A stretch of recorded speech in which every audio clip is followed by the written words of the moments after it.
there another Ned here? Oh, there's so many. Oh, God. Piss. God.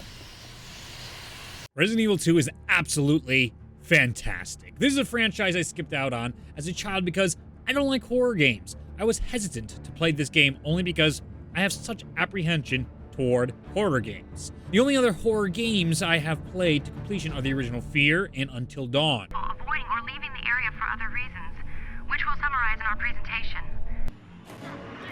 Oh, no heat raisers.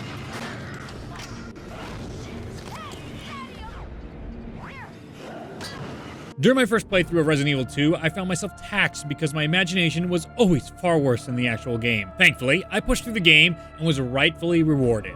Let me talk about how great the game design is inside Resident Evil 2. The developers constantly push players into a state of discomfort in a positive way. Throughout your first playthrough, you will build up courage, collect upgrades, and start to hit your stride when the game will throw a new mechanic at you.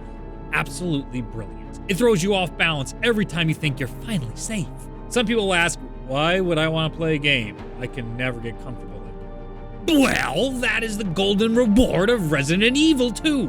I will use an example from my childhood, Kingdom Hearts 1, in particular, to describe the reward. When I fought Sephiroth for the first time, I was completely intimidated and uncomfortable. The game held nothing back while beating the crap out of me. But with a little practice and a lot of determination, I eventually beat him. Success, fearlessness, and accomplishment flooded all over me. That is what Resident Evil 2 gets right. Eventually, you will feel like our courageous heroes in this game. Leon and Claire are outstanding protagonists for this world. Players online have even completed no damage runs with their mastery of the game mechanics for Resident Evil 2, also fitting in with the lore. So let's talk about the game mechanics specifically. Resident Evil is a third-person survival horror. In Resident Evil's context, it means you're scavenging supplies similar to The Last of Us, but without the crafting system, solving puzzles, and fighting the undead.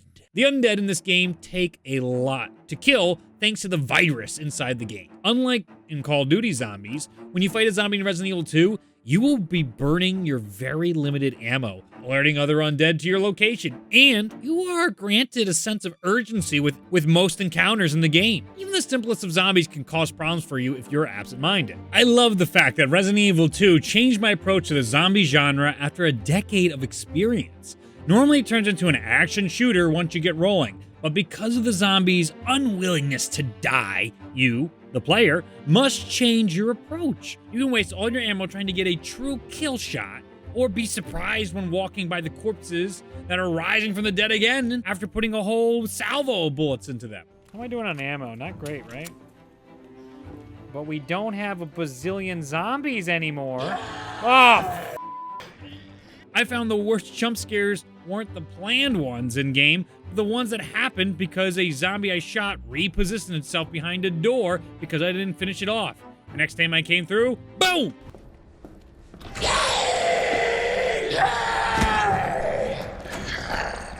With these stakes, how does the game reward the invested player?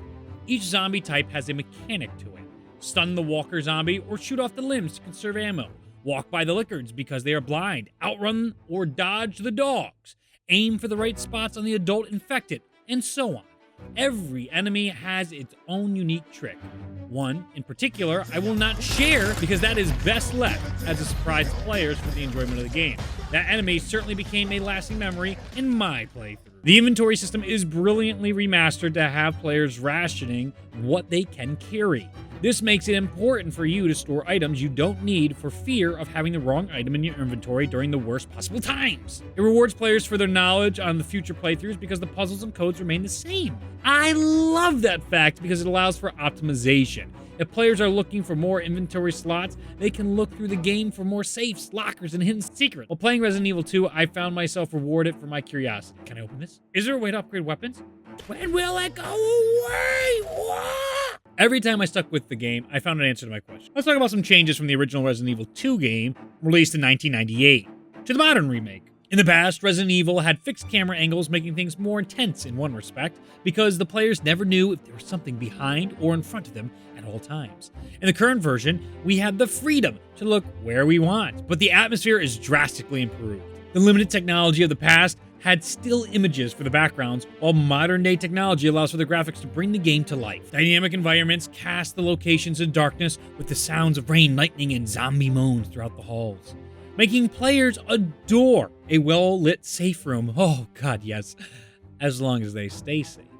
It is truly immersive to play in the 2019 remake. The puzzles of the game work well for the most part. They are a welcome change of pace for someone who enjoys logic puzzles in their games. Thus, my love for Easter eggs and zombies. A few can be mind-numbing, but once you learn the tricks or look up some guides, any player can breeze right through them. Speaking of speed, there are loads of rewards for speedrunning the game on both normal and hard difficulties. The rewards scale from getting unlimited knives to unlimited rocket launcher ammo, completely changing how you approach this game. I always felt that this game was rewarding me for playing. I constantly feel the pull to play Resident Evil 2 to get S+ rank so I can play the game like a god. As much as I adore how the game changes the tropes of the zombie video game genre, it gives you a chance to let loose on the hordes once you crush their game. The game rewards players with outfits, concept art, 3D models with free control to look at the character models, trophies, new ways to play, funny heads to put on characters, and yes, new game modes. The new game mode was added in a free DLC. Yes, free! It's called Ghost Survivors, as well as The Fourth Survivor, that allows players to speedrun through alternate scenarios if they didn't get their speedrunning fix yet. The DLC acts as a pure rush of gameplay to allow players to get a hold of a bunch of supplies to have fun. Now, the criticism of the free DLC is players would have wanted more story, which I agree with wholeheartedly. I would have loved for each of these characters to have had a short story on how they got to where they were when we find them in the main game. Oh, by the way, there are 4 different playthroughs. Leon and Claire, A and B, is what they call it in-game. Their playthroughs are slightly different from one another, but still similar enough where players can pick up on any of their stories and still have fun through the puzzles and flow of the game. As a player from the Call of Duty franchise, I have a huge bias with my attitude toward this game's DLC. It is free. I get to enjoy Resident Evil 2 more for free.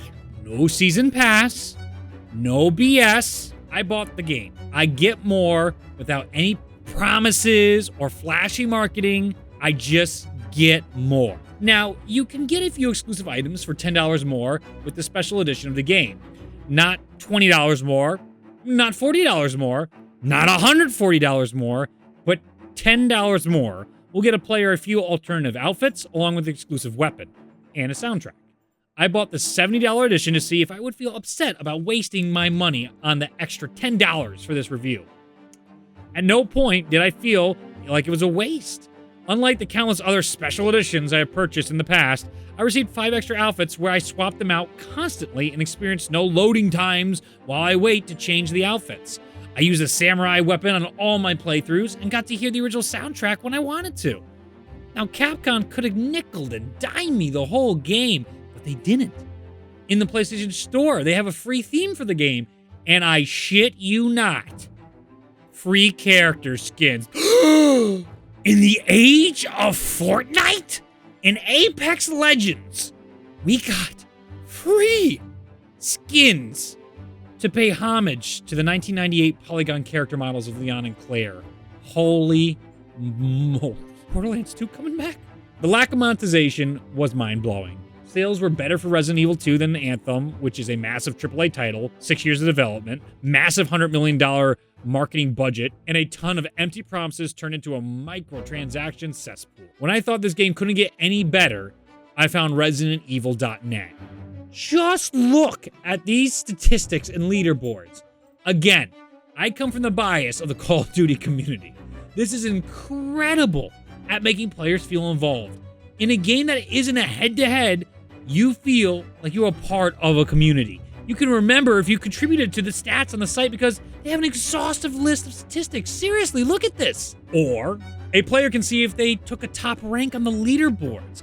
Weekly challenge carries some prestige among players. While I don't understand what the Resident Evil currency does besides allow players to buy avatars on the website, I'm indifferent to these currency rewards, but love the leaderboard prestige they have given to their system. The way it works through Capcom's back end, it allows the leaderboards to be legit without hackers, as far as I know. But wait, say you don't feel like shelling out an extra $10 for the outfits and bonuses. Well, guess what? If you are a PC player, there is a whole modding community for you. Modding is what keeps me playing Skyrim. I spent countless hours downloading visual mods to enhance my enjoyment of the game. Well, Resident Evil 2 doesn't disappoint.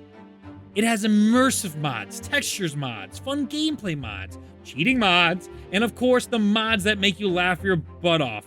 Oh, but wait! As I was making this video, I found a tofu zombie mod that I thought was a joke mod. Ho ho ho! Little did I know, you can actually become a tofu in the 4th Survivor mode. That is a legitimate unlock. I am constantly, pleasantly surprised by how much this game gives back to the players. After all that information, I haven't touched on the story so far. Resident Evil's canon storyline is a bit overwhelming. After beating the game, I found myself interested enough in the series to look up a few explanation videos. Let's say, it almost scared me away. Yikes! Now, I understand how people see the Call of Duty zombie storyline. Anyway, let's focus on Resident Evil 2 stories alone. Leon's story is a bit cheesier to me, but that fits the genre. I fell in love with Clair Redfield's story because she's a pure badass, courageous, caring, intelligent, and determined throughout her story, which, by the way, I found out I'm in the minority by choosing Clair as my A playthrough. Everyone loves Leon! Who knew? I found myself connecting more with Claire's story about saving a child than I did Leon's story dealing with the mysterious Ada. But I didn't find myself rolling my eyes into the back of my head, which is really nice. The world knows how to take itself seriously and how to make jokes at itself, at its own expense. The game's in-game rewards can change the character model heads to have unicorns or even have character models become tofu. The creators know at its core the game is about fun. I loved the additions to Resident Evil 2 story mode where we experience extra sequences allowing the story to be fleshed out more than the original. These extra sequences, once again, put players out of their comfort zone for a hot second, just as they thought they were masters of the game. The biggest drawback of the story deals with its canon. Having multiple endings can be confusing. Even the A and B stories can leave players scratching their heads. Didn't Claire already complete this? It is odd to see many of the boss fights repeated on a B run, since they're going for some sort of continuity based on the notes they leave behind. They should line up, but they don't. The actual canon is some mashup between all 4 stories, which I wish they flowed all together between the A's and the B's. Both soundtracks sound fantastic. They set up an atmosphere so well, but I must highlight the 4th Survivor soundtrack. By far, that soundtrack was the most fun of all of them for me because it pumps me up to escape Racoon City.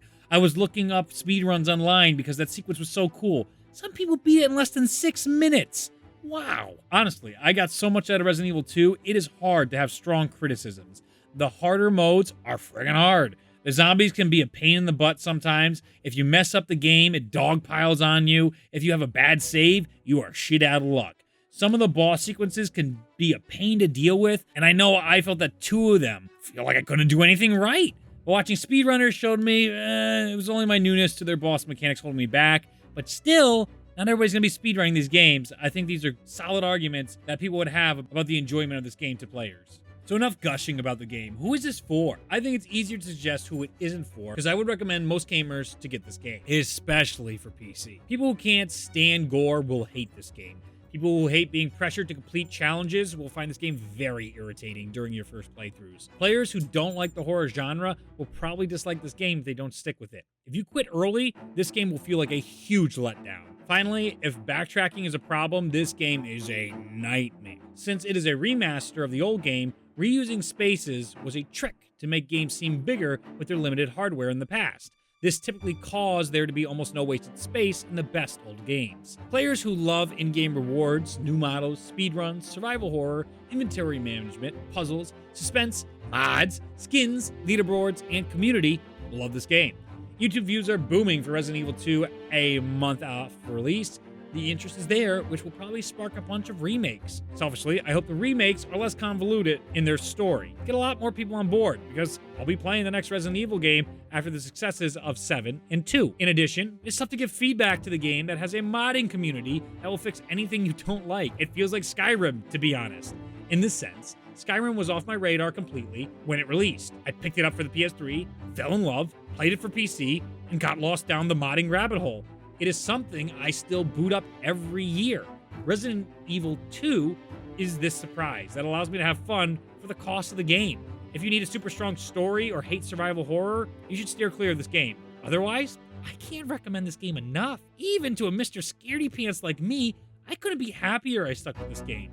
One of the best titles I've played in a long time. If you enjoyed this review, be sure to support me on Patreon or Twitch. I stream these reviews on Twitch, then edit them down for you on YouTube. Patreon offers cool rewards like exclusive merch and open lobbies. My next game is to review Hellblade: Senua's Sacrifice. What game would you like me to review after that? Tell me in the comments down below. You can even submit game titles through my website, radrendering.com. Click on the game nights and submit your favorite games there. But click on a few more of my videos before heading over there if you want to help me out with the old YouTube algorithm. I don't like it when you just leave off a YouTube video to a different site. That'd be a great way to help me out. Thank you for listening to my review of Resident Evil 2. Subscribe for more video game related content. Thank you for taking time out of your day to watch this video. I'll see you in the next one. Bye.